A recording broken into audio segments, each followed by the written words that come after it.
Hai teman-teman semuanya, lagi di mana nih? Gimana kabar kalian? Sehat ya? Harus sehat pokoknya. Kalau nggak sehat pun, yang penting tetap ada semangat dan ada harapan buat hidup ya tentu saja. Oke, selamat pagi, siang, sore, dan malam teman-teman semuanya yang ada di manapun kalian berada. Hari kita pengen ngobrol-ngobrol singkat aja sih, ngobrol-ngobrol ringan juga soal apa ya enaknya ya? Oke, di bulan September ini kan banyak banget ya peringatan-peringatan gitu kan. Nah, biar nggak September banget nih, biar ada Septembernya. Jadi, yang paling deket aja deh dari tanggal sekarang, itu ada di tanggal 23 nanti kan. Tapi sebenarnya di 23 September tuh ada apa sih? Nih, mungkin ada teman saya nih yang tahu nih 23 September ada apa sih? 23 September itu ulang tahun teman saya ya. Enggak, bukan. Tapi 23 Iya. September itu kalau di kalender nasional itu ada peringatan Hari Maritim Nasional. Tuh, Oke, peringatan Hari besarnya. Maritim. Iya, iya. Betul. Ini emang ada apa sih? Ada kabar baru apa sih tentang Hari Maritim atau yang lagi happening gitu di dunia maritim Indonesia apalagi ya? Mungkin ada tahu berita apa gitu? Apa habis dari gosip tetangga ya kan yang membicarakan maritim Indonesia barangkali. Hebat banget tetangganya ya ngomongin ngegosipinnya maritim. Gokil. Kali aja rumahnya di Menteng ya, tetangganya udah emang Waduh. orang-orang yang dihidau semua. Kalau yang aku lihat berita akhir-akhir ini terkait maritim itu balik lagi ya, yang sebelum-sebelumnya juga sempat sempat beberapa kali rame, cuman kali ini rame lagi terkait Laut Cina Selatan tuh. Iya sih ya, kayaknya dari tahun kemarin juga sih. Tapi apa sih yang ini ada apa lagi nih sekarang nih? Masih sama juga, ada kapal asing juga yang nyamperin ke sini, Yang nyamperin ke terakhir sini. aku baca sih kayak gitu ya, ada kapal asing banyak gitu, rombongan mereka masuk ke wilayah yang seharusnya nggak mereka masukin gitu. Kayak gitu-gitu sih, seputar itu sih, Iya. perbatasan wilayah negara gitu-gitu kan. Kalau misalnya dilihat-lihat nih ya, dari beberapa berita yang ada, emang ini sih ya, kayak bahkan untuk yang masih nggak jauh dari hari-hari terakhir ini sih, itu sampai nggak terdeteksi dari radar yang udah ada di Indonesia gitu kan. Mungkin Iya, karena benar ini benar kali ya, benar. waktu tahun 2020 itu ada FAO, itu teman-teman nih, ini Food and Agricultural Organization, mereka tuh nyebutin kalau misalnya Indonesia itu udah ada di peringkat 3 teratas nih di dunia. Soal apa? Tentunya pasti soal menyumbang 8% dari produksi dunia ya. Yang tentunya itu emang kekayaan yang ada di Laut Indonesia. Ini teman-teman udah pada tahu juga kan. Nah, kayak gitu juga. Tapi sayangnya ya, ada satu organisasi juga yang bilang, ini dari Indonesian Justice Initiative atau IOIJ, itu IOGA, ya semacam itu. Ini jadi IOJI deh yang paling enaknya ya. Kalau Yoji misalnya agar Yoji ya. familiar, ya agar familiar, IOJI. Ini Yoji. mengestimasi juga kalau misalnya kerugian per tahun Indonesia itu bisa sampai triliunan. Coba tebak ada berapa triliun kira-kira yang bisa rugi ketika ada kapal asing yang masuk. Lebih dari 2 kali ya. 2 mah masih Berapa kecil nih? kali ya. 2 triliun Oh ya masih kecil pasti. kali ya. Ini fantastisnya lagi itu ada kalau misalnya kita pakai US dollar ya, kayak biar internasional gitu kan standarnya, itu lebih dari 4 miliar US dollar teman-teman bisa kerugiannya. Nah, setaranya nih, kalau misalnya pakai triliun ya, angka rupiah, itu bisa nyampe 56,13 triliun. Gimana? Udah fantastis belum? Gila. Ya, kalau Duit semua itu dibeliin, ya. iya, uang semua kalau dikasih jadi cilok sama cilor, jadi ya, gimana ya, itu kayak Waduh. udah ambil jadi istana kali, udah sultan tuh yang punya. Waduh, waduh, waduh. Yang beli Siskakol sih kayaknya sih, kalau ada cilor Satu segitunya. desa banjir kayaknya ya. Banjir, nggak ada banjir air, banjir cilor sama cilok tuh kayaknya. Waduh. Coba 56 triliun gimana bentukannya, nolnya ada berapa juga. Kalau dibayangin aja susah banget ya kan. Ya, sebagai orang kayak gini ya kita mah. By the way, ini ngobrol-ngobrol soal kapal asing, belum perkenalan diri. Coba-coba. Ini aku duluan ya. Jadi teman-teman perkenalkan nama aku Lailatul ya. Panggil aja Laili, biar lebih enak gitu kan. Laili gitu kan. Jadi lebih enak aja ngobrolnya. Laili, terus di sini ada teman aku. Ya, halo teman-teman. Nama panjangku Rivaldi Apidino ya. Cuman teman-teman di rumah, di kampus, semuanya manggil rata-rata Aldo. Iya, kayak gitu. Jadi aku disingkat aja ya, Laili dan juga Aldo Lebih di sini singkat. yang bakal ngobrol. Betul. Oke, tadi udah kita bahas tentang kapal asing. Terus, oh iya, balik lagi ya. Tadi peringatan soal 23 September tadi. Ini sebenarnya nih Aldo tahu nggak sih 23 September itu sejak kapan sih adanya? Kenapa sih Indonesia memperingati Hari Maritim gitu? Lebih tepatnya kenapa ada hari peringatan maritim gitu ya? Sabi sih, iya, iya, iya, iya. Hmm. Ini kalau misalnya Agustus kan kita Sebagai, ada kemerdekaan Indonesia nih, 17 Agustus. ya betul, 17 Selang Agustus. sebulan kemudian, ya nggak sebulan-sebulan banget ya, itu ada Hari Maritim. Kan kayak deketan banget nih harinya gitu kan. Deketan. Ya, selang sebulan lah. Iya, Kalau coba dong misal, cerita-cerita ke kita dong. kalau misal dari beberapa bahan yang aku baca ya, Mm-mm. Hari Maritim itu diperingati dasarnya itu dari surat keputusan Presiden Soekarno nomor 249 tahun 1964. Waktu itu emang presidennya masih Soekarno ya. Demokrasi terpimpin ya Berarti era dari itu. awal banget ya ini, udah ada Hari Maritim ya? Dari awal Dari banget, presiden dari awal pertama. banget. Betul. Nah, sebelum sebelum terbitnya surat keputusan ini, Hmm? terlebih dulu itu ada suatu musyawarah maritim satu tuh di Indonesia. Nah, di dalam musyawarah maritim itu Presiden Soekarno semacam pidato atau bahasa kenegaraannya memberikan amanat gitu ya. Ya kalau kata bahasa kita aja mah sambutan pembuka gitu. Yang judulnya tuh fantastis banget sih menurut aku. Judulnya tuh Kembalilah Menjadi Bangsa Samudra. Bangsa Samudra. Wah, luar Bangsa biasa. Samudra. Emang ini ya, kayak zaman dulu juga, wah, kita udah tahu banget nih, banyak banget kerajaan-kerajaan di Indonesia yang emang dia itu kekuatannya justru dari kelautan gitu kan. Benar, Jadi bahkan dari kayak laut. kita juga pernah dengar nih istilah kalau misalnya kita itu bukan dipisah oleh laut, tapi dipersatukan oleh laut. Ini kan romantis banget ya laut bagi Indonesia ya sebenarnya. Ini kayak waktu ada, oh judulnya Kembali Menjadi Bangsa Samudra. Wah, ini by the way nih sebelum kita masuk bangsa samudra nih. Ya kali aja ya karena oke, laut nih, Indonesia dan laut. Ini bisa renang gak sih ini Aldo nih? Ya, sebenarnya ini ya, kalau misal boleh cerita dikit, ayahku tuh anak pesisir juga gitu, anak pantai bahasanya. Ini. Di Bangka gitu. Wih, Cuman mantap. sayangnya anaknya nih nggak bisa renang justru. Oke, gak apa ya, bangsa Aib banget. samudra tapi anaknya memang keturunannya ada pesisir. Turunannya Tapi ada belum tentu. terahnya gitu. Iya, Ada belum tentu terahnya. nyemplung langsung bisa renang ya. Belum tentu. Gak apa-apa, gak apa-apa. Oh, yang penting ada wawasannya tentang oke, samudra, bangsa samudra. Iya. Ya, Dikit-dikit gimana ada gimana lah. sih? Dikit-dikit. Bangsa samudra itu kayak gimana sih sebenarnya? Padahal nenek moyangku adalah seorang pelaut nih. Udah pas banget ya. Jadi ada hubungannya tuh ke sana, ada hubungannya emang. Kenapa Soekarno juga bilang itu kembalilah gitu, kembalilah menjadi bangsa samudra. Berarti kan kita muter balik kan. Terbalik artinya dulu kita pernah menjadi bangsa samudra gitu. Ya emang begitu kenyataannya. Kalau misal kita nelusurin bacaan-bacaan terkait maritim segala macem. Misalnya nih aku pernah baca juga dari jurnal yang diterbitin sama lembar sejarah UGM tuh, ditulis sama Prof. Singgih. Dia nulis tuh tentunya lewat riset yang panjang ya. Dia nulis bahwasannya sejak abad kedua Masehi itu udah ada hubungan antara Indonesia, Nusantara sama wilayah-wilayah luar Nusantara gitu.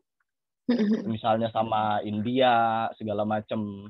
Nah, pas masuk ke abad kelima, berbagai negara-negara di Nusantara juga udah ngirim orang-orang, istilahnya ngirim orang-orang utusan ke negeri-negeri seberang gitu, entah tujuannya buat berdagang atau menjalin hubungan kerjasama gitu. Misalnya dagang yang dijualin apa waktu itu, kayak misalnya lada, cengkeh, ya gitu-gitulah, rempah-rempah. Dari SD udah sering dikasih tahu lah, kita jualan rempah-rempah dulu. Makanya iya, menarik banget emang jualan rempah-rempah. bangsa Eropa, orang Barat makanya menjajah juga kan karena banyak sumber daya lah di Indonesia gitu. Iya, emang kaya alamnya, kaya banget. Makanya juga ya nggak heran Soekarno bilang si Soekarno. Tahu udah friendly banget nih. Soekarno. Insinyur Iya, Soekarno. Bapak Soekarno, presiden pertama kita itu pas peringatan Hari Musyawarah Maritim. Waktu itu belum peringatan ya, masih musyawarah maritim. Ya pidatonya bilang kita harus kembali menjadi bangsa samudra, dia bilang. Itu kan diarsipin ya. Yeah. Diarsipin, pidato beliau itu diarsipin. Kutipannya nih aku tulis nih. Dia bilang Indonesia tidak bisa menjadi negara yang kuat, sentosa, sejahtera jikalau kita tidak menguasai samudra, gitu katanya. Jikalau kita tidak menjadi satu bangsa samudra. Intinya kalau mau kuat, mau sentosa, mau sejahtera, ya kita harus jadi bangsa samudra. Kalau yang aku tangkep ya, apa sih jadi bangsa samudra? Ya harus nguasain apa yang ada di lautan gitu. Dalam arti sumber dayanya kita kuasai, kita olah segala macam. Terus juga kalau zaman sekarang mungkin pelabuhan dibangun, difasilitasi segala macam. Gitu sih kalau aku tangkep. Iya sih, tapi kayaknya kalau misalnya cuman kayak yang memanfaatkan sumber daya alam yang ada di samudra tadi khususnya. Cuman kalau misalnya manfaatkan aja tanpa melestarikan kan kayak kurang juga ya. Kayak kita gimana mau memelihara kekayaan kita nih kalau nggak dipelihara buat kedepannya nanti, keturunan kita nanti dan sebagainya juga. Jadi kayaknya emang buat kembali ke bangsa samudra itu nggak melulu tentang kita sendiri di sini. Maksudnya generasi kita aja nih yang harusnya enak-enakan gitu. Sama kayak gitu. Tapi gimana caranya kita juga ngasih tahu juga sama keturunan kita nanti juga kalau misalnya bangsa samudra itu emang udah terkonsep di alam bawah sadar kita juga ya. Kayak emang balik lagi yang tadi, kayak kita emang dipersatukan sama kelautan gitu kan. Laut kita begitu luasnya, itu yang menyatukan Indonesia.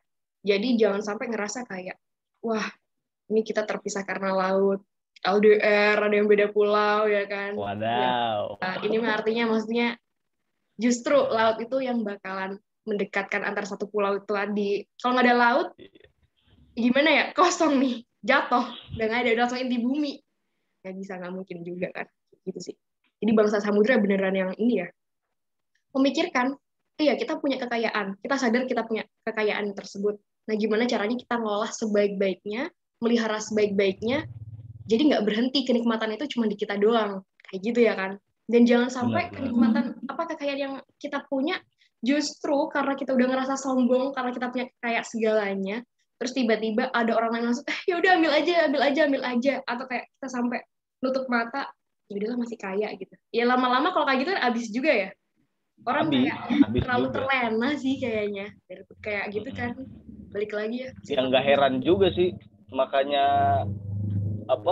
Cina atau negara-negara asing yang lain. Kalau yang terbaru kan Cina ya. Iya. Lewat Laut Cina Selatan itu. Makanya negara-negara lain berbondong-bondong masuk ke perairan Indonesia yang emang banyak hasil yang bisa diambil gitu. Iya, makanya kita harus protect juga ya sama samudra kita pastinya. Padahal Cina itu juga termasuk 3 besar loh, yang dia juga punya kekayaan alam ya, terutama di lautnya juga. Juga sama sih yang dibilang dari FAO juga tahun kemarin, tahun 2020. Tapi ya sebagai sifat dasar manusia ya, semakin kaya tuh ingin aja kayak merasa kurang, lebih kaya lagi, harus lebih kaya lagi, lebih kaya lagi. Di atas langit masih ada langit, jadi kalau misalnya bisa menguasai semuanya, kenapa enggak? Mungkin ya, mungkin bisa jadi aja. Nah terus tapi menarik tadi yang Laili bilang ya soal pemanfaatan itu. Tadi soalnya aku lihat-lihat nih Laili dari kemarin kayak mencari tahu soal ekonomi gitu. Wih, sotoy banget nih, sotoy. Soalnya kan pemanfaatan ya nggak jauh-jauh dari kalau misal sumber daya pemanfaatan ekonomi gitu. Iya juga, benar tentunya. Nah, ini kalau misalnya teman-teman pada ngeh nih ya, istilah anak sekarang pada ngeh gitu kan. Ini kan ngeh kalau misalnya entah itu ada dari berita atau kalian baca apa gitu ya teman-teman. Itu juga ada kan istilah karena laut warnanya apa? Biru. Biru Ini ada nih gitu. istilah ekonomi biru. Ekonomi biru ini awalnya dari Bapak Ganter nih. Ini bukan Bapak Proklamator Indonesia, sayangnya. Tapi it's okay. Kita juga pengen tahu kan ya wawasan dari orang-orang luar tentang apapun pengetahuannya. Salah satunya itu tentang tadi ekonomi biru. Jadi ada ekonom ini menuliskan bukunya itu The Blue Economy, 10 Years, 100 Innovations, 100 Million Jobs. Ini dari Bapak Ganter Pauli nih. Jadi Bapak Ganter Pauli memang bilang kalau misalnya ada nih suatu konsep mengenai ekonomi tentang gimana sih kita juga bisa memanfaatkan sumber daya alam yang kita punya di negara kita, di lingkungan sekitar kita, tapi tetap memperhatikan aspek untuk kemakmuran dan juga kesejahteraan dari masyarakatnya itu sendiri juga gitu kan. Dan beliau ini juga pernah bilang nih, kalau misalnya teman-teman ya kau bilang ya, jadi kayak ekonomi biru tuh juga bisa dikatakan kalau misalnya sebagai kegiatan menghasilkan laba. Balik lagi ya, konsep dari ekonomi sendiri kan kita mendapatkan keuntungan sebanyak-banyaknya kan ya. Nah ini, jadi menghasilkan laba yang dimiliki atau dilakukan oleh penduduk setempat. Jadi kalau misalnya masyarakat pesisir dan sebagainya memang dekat sama laut, itu juga yang diperhatikan. Nah ini bentuknya berkelanjutan dan bisa jadi tidak terbatas pada sumber daya alam. Jadi misalnya ekonomi biru ini nggak terbatas pada perikanan dan juga budidaya air aja, tapi juga bisa termasuk ke pariwisata juga, bisa masuk ke pertambangan juga, bahkan transportasi. Tentu saja dong, ya kali kita di laut pengen eksplor laut, tapi nggak ada transportasi laut ya gimana ya? Renang aja terus, kan kayak gimana mungkin gitu, bermil-mil jauhnya atau berkilometer-kilometer kayak gitu. Ini juga menjadi suatu yang ada plus minusnya ya ekonomi biru. Oke, secara teori mungkin kita menganggapnya bagus nih ya, kayak oke alamnya juga kita bisa manfaatkan secara maksimal, apalagi oleh penduduk setempat kan, yang kita fokusnya kesejahteraan mereka juga. Tapi minusnya yang tadi juga bahkan tadi di stating juga kalau misalnya emang udah bilang kalau bisa aja ini nggak terbatas juga ya. Ini kan suatu yang hal lama kelamaan alam juga kalau nggak dibudidayakan dan juga nggak dirawat dengan baik dan dilestarikan, lama kelamaan juga bakal habis gitu. Ini buku yang kemarin Leli baca berarti ya, terkait ekonomi biru nih. Iya, yang dari Bapak Ganter Pauli. Nah ini teman-teman kalau misalnya masih Menarik, kepo menarik. bukunya atau dan sebagainya, itu sebenarnya udah ada di PDF-nya juga. Dan bahkan bisa langsung ke websitenya theblueeconomy.org. Itu kalian bisa lihat dan baca-baca juga. Sebenarnya 100 innovations dari Bapak Ganter Pauli itu apa aja sih? Itu bisa sih dilihat satu persatu. Dan di situ menariknya tuh nggak cuma fokus ke emang kayak tentang perikanannya atau entah itu nelayan ya ngambil ikan dan sebagainya, nggak tentang di situ sih. Jadi inovasinya itu juga bahkan bisa sampai kayak alternatif apa sih yang dipakai bahkan di dunia pertanian juga gitu loh. Jadi gimana itu? Meskipun namanya ekonomi biru ya. Iya, sekalipun namanya ekonomi biru yang kayak ini basisnya emang laut gitu. Tapi ternyata inovasi tersebut itu bisa membuat kreativitas orang-orang khususnya masyarakat ya, entah itu di pusat dimanapun itu juga bisa ke lingkungan hijau juga gitu. Maksudnya nggak cuma di laut juga. Gitu sih. Tapi tadi ya yang disebut Laili terkait apa? Tidak terbatas pada perikanan, budidaya air, tapi juga merambah ke sektor pariwisata, pertambangan, transportasi, sampai ke pertanian gitu-gitu ya. Cuman apa ya, kalau aku tangkep sih ya, meskipun aku belum mendalami betul soal ekonomi biru, tapi adalah sedikit-sedikit gitu kan, bacaan sedikit-sedikit terkait ekonomi biru. Cuman masalahnya apa ya, kita sebagai generasi muda, generasi muda tuh agent of change nih. Waduh, ala-ala. Ala-ala. Apa ya, nggak bisa serta-merta menerima begitu aja sih menurutku. Apa ya, oke secara teori konsep bagus segala macam ya, tapi menurutku perlu ada titik-titik di mana kita mengkritisi terkait ekonomi biru itu sendiri sih. Karena apa ya? Aku juga sebelumnya pernah dengar terkait ada namanya ekonomi hijau gitu kan. Ada nggak Iya sih ya, irisannya antara ekonomi biru dan ekonomi hijau? iya iya Yang iya, Laili green tahu gitu economy gitu sedikit. kan. Ini yang emang berarti Green fokusnya emang di economy. daratan ya untuk Mm-mm. menghasilkan labanya, ini menghasilkan laba Iya istilahnya. sih. Mm-mm.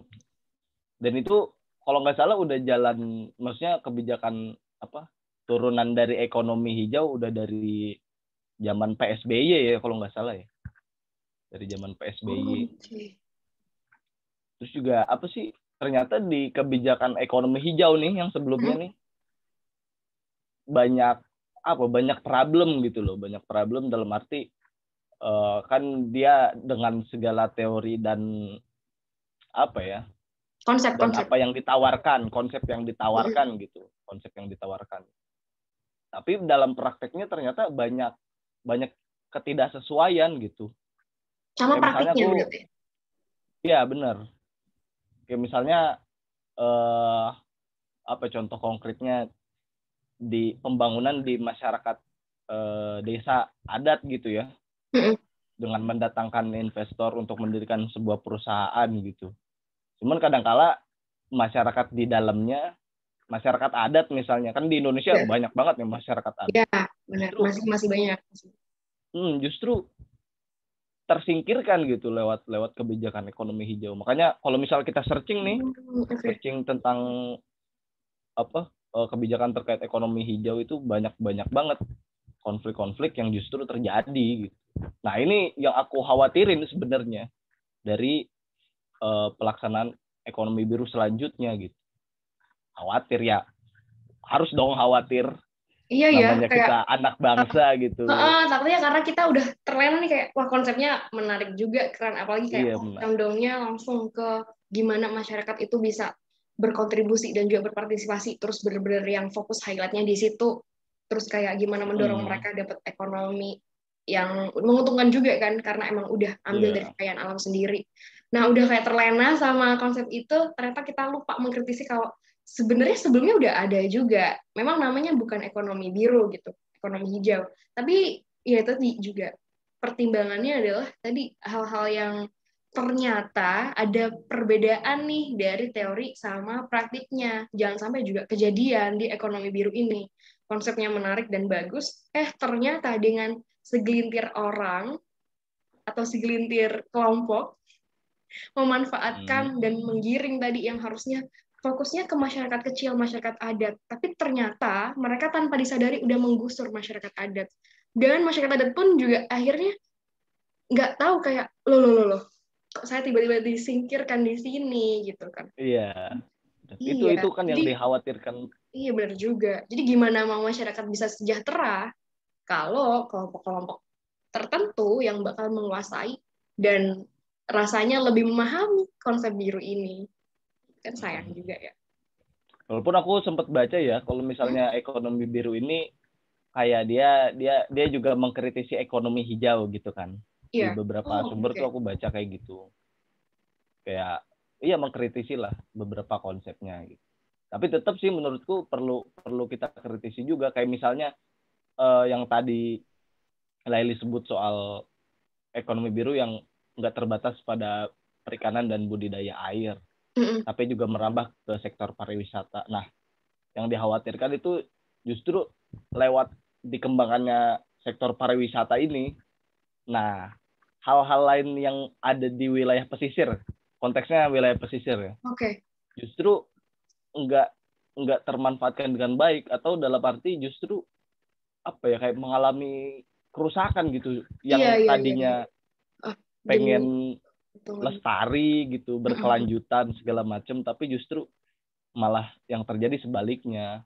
Iya sih. Kalau misalnya Li pernah denger gitu, yang bukan denger ya, kemarin tuh yang sempat viral foto komodo hadap-hadapan sama Oh kayak iya, mobil truk gitu mungkin ya.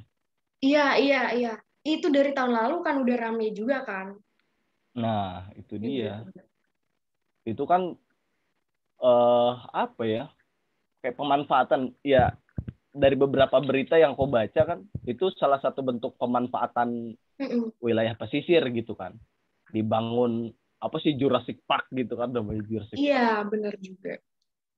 Nah, tapi justru malah nggak bagus gitu. Bahkan Indonesia disuratin gitu kan sama apa UNESCO ya Oh iya, di PBB. Tapi tetap jalan. Bahwa iya, kalau sekarang mesti tetap jalan. Terakhir tuh belum ada balasan ya dari waktu berita di Kompas tuh aku baca berita bulan Agustus ya.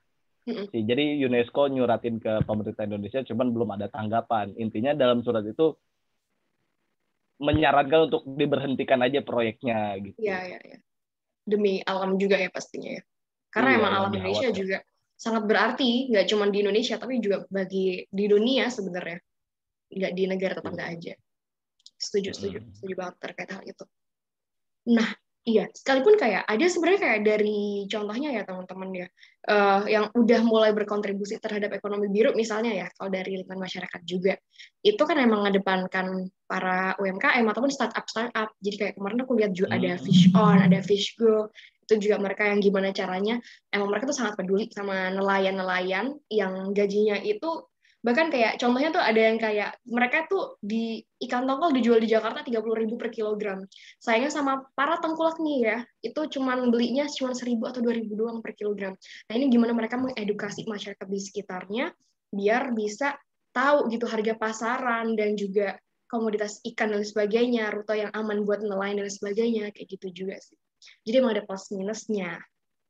Nah karena emang ini terbatas ya waktunya, ngobrolnya nggak bisa lama-lama juga. Dan kayak udah berapa menit nih? Lebih dari 25 menit kita ngobrol. Jadi teman-teman yang mau di-highlight dari obrolan kita berdua adalah kita harus menjadi orang yang kritis, apalagi sebagai pemuda ya.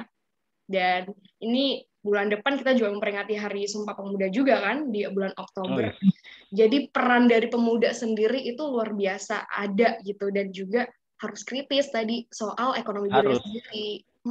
Apalagi nih Hari Maritim juga. Oke, Hari Maritim, samudra kembali menjadi bangsa samudra dan sebagainya. Tapi juga balik lagi ya, ekonomi biru yang ditawarkan ini apakah menjawab untuk permasalahan masa depan bangsa Indonesia? Sebagai kemerdekaan Indonesia saat ini udah 76 tahun ya Indonesia merdeka. Jadi apakah itu menjawab? Tidak. Boleh teman-teman. Wah itu ya, udah kakek-kakek ya. Kalau ukuran manusia ya. Iya, udah kakek-kakek. Oke, jadi teman-teman sendiri nih yang bisa memperdalam lagi kembali ini obrolan singkat kita aja, pembukanya aja. Oke, jadi kita mau undur diri dulu ya, karena udah kelar juga nih, udah mau 30 menit kita ngobrol. Nggak sengaja dan juga nggak sengaja, nggak kerasa sebenarnya. Oke. Saking asiknya ya. Saking asiknya bahas ekonomi biru. Gitu. Ini baju kita aja biru ya, ekonomi biru banget. Ayo udah kita undur diri dulu nih teman-teman. Jangan lupa nama kita ada Laili dan Aldo. Coba mana nih? Tunjukin dong namanya. Oke, Laili dan Aldo pamit undur diri teman-teman. Dadah semuanya.